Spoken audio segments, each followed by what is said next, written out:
sounds like you might get your guy back in Jamar. What's that like knowing he could be available this week? Yeah, he's been working hard, resting, doing rehab. So hopefully we can get him back to practice this week and get him feeling good. Now that there's now that there's a little bit of sample size without Jamar, have you kind of noticed how defenses have played you differently, or if they haven't played you differently in his absence? A little more man without him, which is expected. What have the conversations been like between y'all as he's kind of been out and the preparation, even though he's not playing? Yeah, he's been in some of the meetings. He obviously has a lot of rehab to do, but he's stayed engaged. Been exactly the kind of teammate you would expect. What do you make of that receiving room as a whole? It seems like there's a really good vibe in there. How long has that kind of been that case for you? How long have you seen that? It's been that way since I've been here. They have got really good people in that room that work hard, matters to them. They're gonna, maybe they don't do everything perfect every single time, but they're gonna play really hard. They're gonna block their asses off for the run game. Just matters a lot to them, and they're fun guys to be around. How often, and obviously Jamar's one of your good friends, how often have you talked to him about the injury or the fact that you knew he was kind of shut down for 4 weeks? Did you just talk about other stuff? Yeah, we didn't talk about the injury too much. I asked him every now and then, but I know as soon as he's ready to go, he'll be back, ready to play and keep making plays. Is there anything that you learned about yourself as a quarterback while he was out? I mean, is there something that was revelatory at all? I mean, was there anything that was unexpected while he was away that you kind of picked up on? No, not particularly. I am who I thought I was. Now that other guys have expanded roles as such a little bit and stepped up and made plays, did it kind of confirm, give you a confirmation of what you expected out of those guys, and now you know what you can expect when they're out there playing? Yeah, I knew, a guy like Trenton Irwin, I knew exactly what I was going to get when he gets on the field. In practice, he does exactly what he's supposed to do, runs the route exactly the way you expected. He's going to be right where he's supposed to be at the time he's supposed to be there. And that's what you need out of a guy like that. He's going to play hard, and he's going to catch balls when his opportunity comes. How much will you monitor Jamar this week, asking how he's doing? Is that something you do or have to do? Yeah, we'll see. We'll see. We'll see how he's feeling. We expect him to play. I know he ran yesterday and he felt good, so we'll see how it goes the rest of the week. You're playing a team like the Titans, kind of similar to Atlanta in terms of like time of possession and what they want to do with Derrick Henry. Given how you guys seem as an offense to really play a lot better when you get out with a win, is that an extra emphasis this week getting out with the lead? Yeah, whenever you play a team like this that likes to run the ball, your possessions might be limited throughout the game, so you got to make the most out of them. And obviously jumping out to an early lead will put these guys in a position that maybe they're not used to, or maybe they don't want to be. So that's our plan. But the game goes as the game goes, and whatever's the game requires is what we'll do. If we have to come back from a deficit, that's what we'll have to do. But that's obviously not ideal. You've played a few games like this against those teams that can run the ball pretty effectively. I mean, how much does that change the game plan when you know there might be fewer possessions? It doesn't change the game plan. It just puts some more urgency in you. You got to make the most out of every possession that you get. Last game you played against them in the playoffs, 9 sacks, but you threw for way over 300 yards. I mean, you ever been in a game like that where you had that combination? It's kind of an odd combination to have that much success with that much pressure. Yeah, that's sometimes games go that way. It's they got a good front, so they're going to get pressure, but it's going to be about how we handle it and get the ball quickly, get our completions and move the ball up and down the field.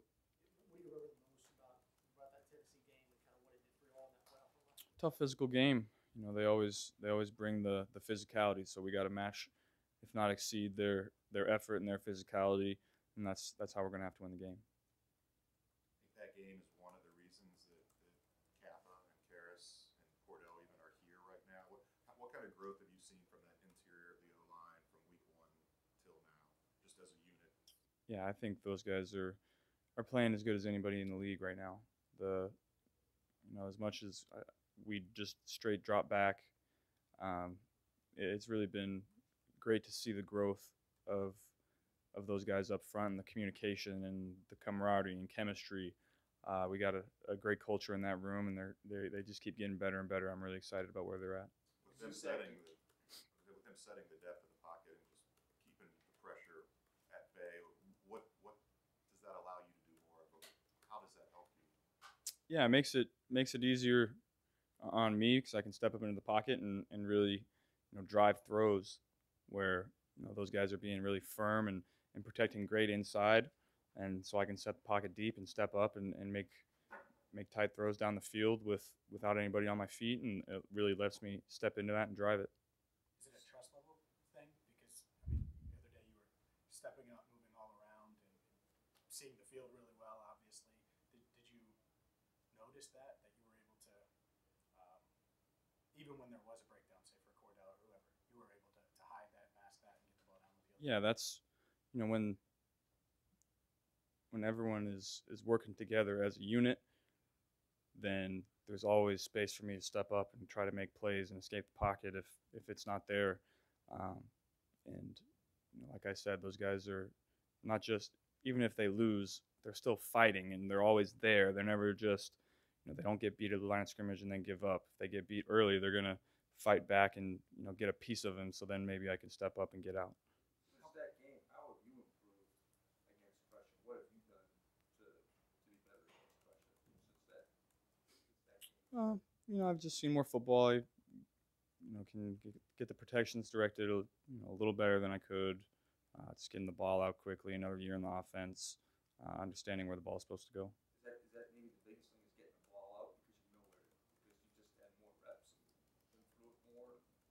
Yeah, I mean we do a good job against zone and man coverage of finding zones as receivers and understanding when the ball is going to be out. And so you got to credit those guys too. How good have you guys become at making in-game adjustments and also week-to-week adjustments? Yeah, that's where our coaching staff kind of excels, is making those halftime adjustments, seeing what defense is trying to do to us, and making those adjustments to go attack it. And like I've said, I couldn't ask for a better group of coaches that are one, able to do it, and two, trust what I see as well to go out and make those adjustments on the fly. So, like in the second half Sunday in Pittsburgh, what would you say, without giving away game plans and all that, the X's and O's, what would you say you felt most comfortable about the adjustments in the second half? Oh, I was happy that I thought we were able to run the ball really well in the second half. That was a big point of emphasis going in. They're a really good front and a really good defense that's able to stop the run, and we made some great run game adjustments at halftime to kind of open up those holes for us. I believe 5 of your next 7 opponents are ahead of you guys in standings. Has that been something that you guys have kind of talked about, and is that an important discussion as you come through the league? Not too much. We're gonna take it a week at a time. We know we're capable of playing and beating anybody, so we just got to go out and execute the way we are and have been. I think it's the first 3 games we faced the division champs from last year. I mean, what is that like when you have those caliber opponents on the back half of the schedule? You got ready for playoffs? Playoff football. All these games matter. They're going to matter in the standings down the road, and so we got to go out and play our best ball at the right time. This Titans defense giving up 18.5 points a game. Sometimes the scheme makes the players better. Sometimes the players make the scheme better. Yeah. Is Tennessee kind of, they got a little bit of it all? Yeah, they're one of those teams that has both. They have really smart players that have been in this scheme, in this defense for a while, and they know how to play it and how to disguise it. And then they have really good players that can make plays on the ball and get pressure up front, and so they make it really hard on you.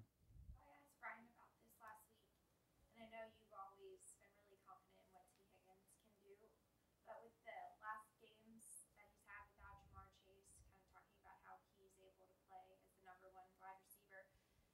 From a quarterback's perspective, I asked Brian if is it a go ball type receiver like T, is he able to be a #1 wide receiver in the NFL compared to the guys like Jamar, Cooper Kupp, that they move all around the field? Why is having a player like T and his skill set important to have in your offense as a #1 receiver? He's a really smart guy that not just understands what we're trying to do in the pass game, in the run game as well, and he's not scared to go in and block a safety when we need him to. So he really understands what we're trying to do. He's the kind of guy that, if you tell him one thing one time, he's going to go out and do it. You don't have to tell him multiple times about certain things, and so he's everything you could ask for. Do you think you guys have a mature team? Yeah, very mature. A lot of our key players are young guys, but we've played a lot of football. We have the right veteran guys mixed in throughout the roster that have been around the league. Guys like Michael Thomas on special teams, great locker room guy. Some of these guys that Kevin Hubers of the world that have been around here a long time, that have seen a lot of things and kind of help us guide us through that. But we've been through a long playoff stretch now, and we know what it's going to take down the stretch to get to where we want to get to. So we have the experience to go and do it. We just got to execute. I guess the reason I ask that is because you see changes all over the NFL. Quarterbacks get changed, different wide receivers, whatever changes get made, and it seems like this team, there's like a calmness about it. Even when you guys lose a couple of games, there's no panic. Yeah, You said that before. Yeah, we know the kind of team that we are. We show it at practice every day. We practice hard, and we work really hard to improve upon the reps that we've had that maybe aren't great, and we don't go out and make the same mistake twice. And then I think you got to credit the culture of the team and the locker room, and what Zach preaches every day. I think that's why you see, when Jamar and Joe Mixon goes out, you see guys step up and make plays. When DJ goes out, Jay Tufele comes in and is making plays on defense. And I just think that's a credit to the coaches and those guys themselves. Along similar lines, there's been a lot of conversations in the league the last couple of days about how much accountability a quarterback should take and kind of what needs to be done privately, publicly. How have you kind of approached that in the league? And is that something that you've been cognizant of as you got into it and then continued your career? Yeah, I think I think that's one of my strengths as a quarterback. You're kind of relaying a message to you guys, the media, and to the fans about what the locker room thinks week to week, and you're doing it in a diplomatic way. And I think that's something that I've always been good at, is understanding the message that I want to get across, and choosing my words carefully to do it. You've got football IQ, obviously. Your receivers, T, you talked about how smart he is. Tyler Boyd, you said the same thing. Jamar, you said the same thing. You guys come off the field almost on an every series basis. Do you get together and say and listen to each other, and got this input, that input, and then go from there? Yeah, it depends on the series. Sometimes there's stuff to talk about, and sometimes there isn't. Sometimes what's understood doesn't need to be talked about. And I was TB didn't have a lot of targets throughout the game, and then you see him step up in the fourth quarter making huge catches for us down the stretch, and that's credit to the culture in that room and in the locker room, that maybe if things aren't going your way, you're not gonna sit and pout. You're gonna, when your opportunity comes, it's gonna matter, and you got to credit TB for that. And that's what I love about those guys. There's no ego. There's no oh man, I didn't get a touchdown this game. Oh, I'm not getting targets. They're gonna go out and do what they're supposed to do, and when their opportunity comes, they're gonna make it.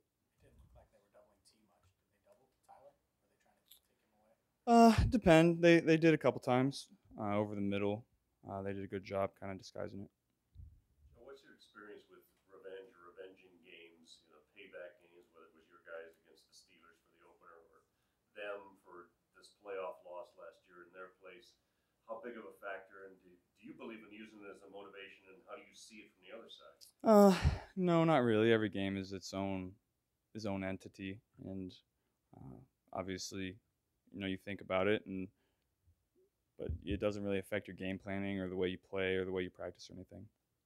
Along the lines of the guys coming on, up against it. The last question. Last one, okay.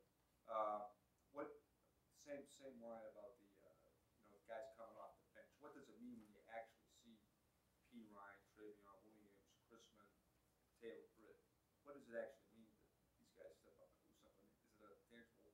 Yeah, I think it's just where we're at as a team, as an organization. We're building a culture here of winning, and when you're number is called, you're expected to come in and do the job.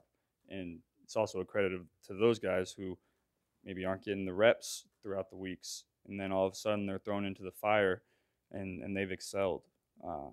And it's credit to them. It's credit to our team culture and the culture that we're building, and we bring in the right people to go out and make those plays.